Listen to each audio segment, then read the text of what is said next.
Wannan ita ce Suicide Capsule, na'urar da ke halaka ɗan adam wadda ƙasar Sin ta kera ma 'yan ƙasarta da masu sha'awar son su halaka kawunan su a cikin sauƙi.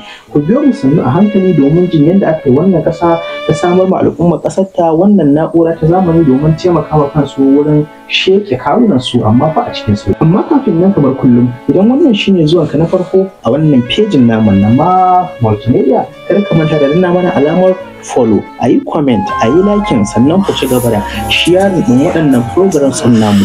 Hakan yana ƙara mana ƙarfin gwiwa. Muna godiya kwarai matuƙa. Kamar yadda muka sani, ƙasar Sin na ɗaya daga cikin ƙasashen turan da suke da kyawu, suke da tsari, sannan kuma suke da zaman lafiya. Amma kuma duk da haka suna ɗaya daga cikin ƙasashen da suke rige-rige wurin halaka kawunan su a sakamakon wani ƙunci wanda yake damun su a zukatan. Sannan kuma kamar yadda muka sani, wannan ƙasar tana da adadin jama'ar da suka kai miliyan 8,747,031 a ƙididdigar wannan shekara ta 2020. Ita ce ƙasa ta farko wadda a duk duniya suke rige-rige wurin halaka kawunan su ta hanyar shan guba ko kuma faɗawa cikin ruwa ko kuma wata hanyoyi waɗanda suke ganin su ne hanyoyi mafi sauƙi a gare su. A domin haka ne, domin jama'a su samu sauƙin halaka kawunan su a cikin sauƙi, gwamnatin wannan ƙasa ta Sweden ta sa aka ƙera wannan na'ura ta Suicide Capsule domin ta taimaka ma jama'a wurin halaka kawunan su a cikin sauƙi. Kamar yadda za mu gani, maƙerin wannan maƙera ya ce ita wannan maƙera da ya ƙera ya samu damar ƙera ta ne saboda ta sauƙaƙa ma jama'a su halaka kawunan su a cikin sauƙi. Kuma abin da yake faɗi a nan guraren shine,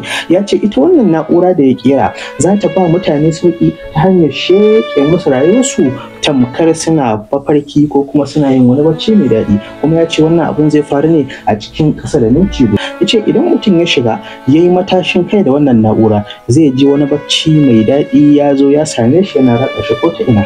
Daga nan zai fara yin wani mafarki mai daɗi, ta haka za a zare masa rayuwarsa ba ma tare da ya san an zare masa rayuwarsa. Kamar yadda za mu gani a nan guraren, wani mutumi ne ga shi nan shi ma bayan ban kwana da iyalan shi an gunguro shi an taho da shi, shi ma ya zo domin a yi gwajin wannan na'ura a kan shi. Shin kuna ganin cewa zai iya samun damar da zai bada labarin daɗi ko kuma yanayin da ya shiga kafin a sheƙe masa rayuwarsa? Mu haɗu da ku a comment section. Muna godiya ƙwarai matuƙa. Bayan haka ga wata muhimmiyar sanarwa ta musamman. Wannan shirin da kuka gani, katafaren kamfanin nan na IBB Business Center da ke Funtuwan jihar Katsina shine ya ɗauki nauyin kawo shi. Kamfanin da ya shahara wurin yin kasuwancin nau'ikan kayan mashina da kayayyakin motoci da injina da kuma oil.